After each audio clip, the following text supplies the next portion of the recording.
Bonjour à tous les amis, très heureux de vous retrouver. Aujourd'hui, on va une nouvelle fois parler du Real. L'actu est un peu creuse et j'en ai profité pour vous parler de Martin Odegaard, recruté très jeune par le Real Madrid. Le Norvégien va enfin avoir sa chance avec l'équipe première des Merengues. En effet, après avoir enchaîné les prêts aux Pays-Bas et à la Real Sociedad, il est venu pour lui l'heure de briller avec la Casablanca. Auteur d'excellentes performances au Pays Basque, Odegaard a su convaincre Zizou de lui confier une place dans son effectif alors qu'il était initialement prévu qu'il reste une saison de plus du côté de la Sociedad. Et finalement, on va bel et bien revoir Odegaard sous la tunique merengue. Quelles sont les raisons de ce retour? C'est parti!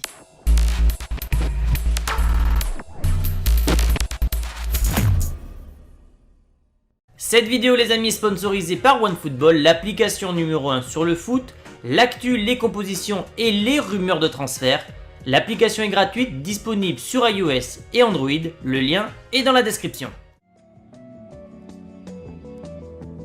Nous sommes en 2015, le Real remporte la mise, le jeune international norvégien Martin Odegaard, convoité par l'Europe entière, choisit alors de rejoindre le Real Madrid. Le club espagnol remporte une belle bataille, 4 millions d'euros, une somme remarquable pour un aussi jeune joueur. Il faut dire qu'à l'époque, il comptait déjà 3 sélections avec l'équipe A de Norvège, en commençant à l'âge de 15 ans et en battant tous les records de précocité. Annoncé comme un futur crack, tous les clubs européens s'arrachaient donc la pépite norvégienne. Gaucher talentueux au dribble déroutant, Martin Odegaard a rapidement attisé les convoitises de toute l'Europe. Real, Barça, Bayern, Liverpool, Manchester United, tous les grosses écuries voulaient le Norvégien.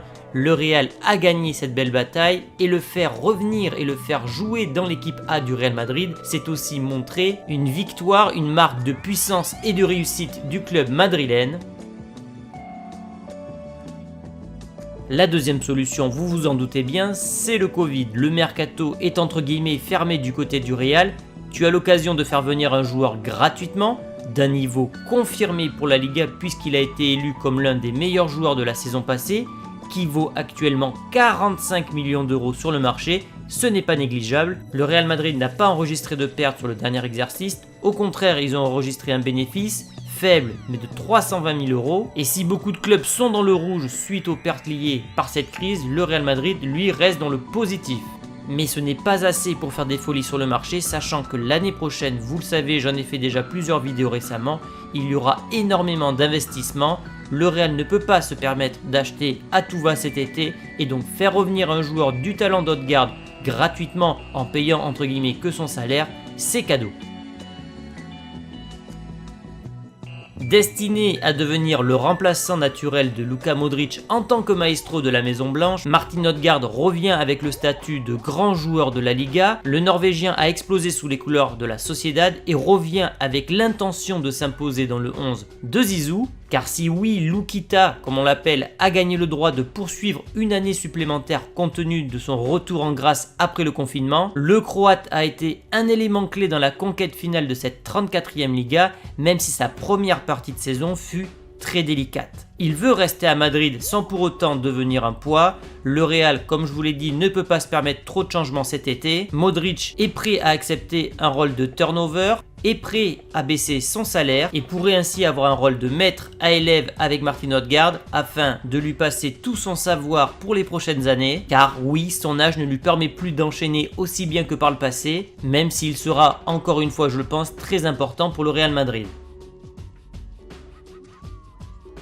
Mais quelles sont les grandes qualités de Martin Odegaard?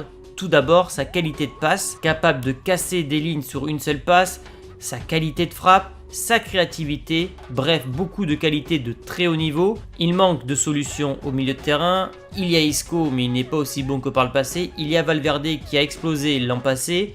Pas de solution véritable à Casemiro. Avec sa grosse activité physique sur le terrain, sa verticalité, son dynamisme, Odegaard amène un profil totalement différent des milieux actuels du Real. Statistiquement, le média espagnol AS nous indique que le créateur nordique crée bien plus d'occasions qu'un Toni Kroos ou qu'un Luka Modric, il dribble bien plus que les deux compères du milieu de terrain. Ça sera donc une année de transition pour le Norvégien, apprendre aux côtés de Toni Kroos et de Luka Modric, sachant que l'international croate va jouer sa dernière saison, apprendre pour mieux s'imposer dans le futur, apporter un dynamisme qui manque au milieu de terrain, d'autres qualités qu'il n'y a pas actuellement du côté du Real. Voilà les raisons d'un retour de Martin Odegaard.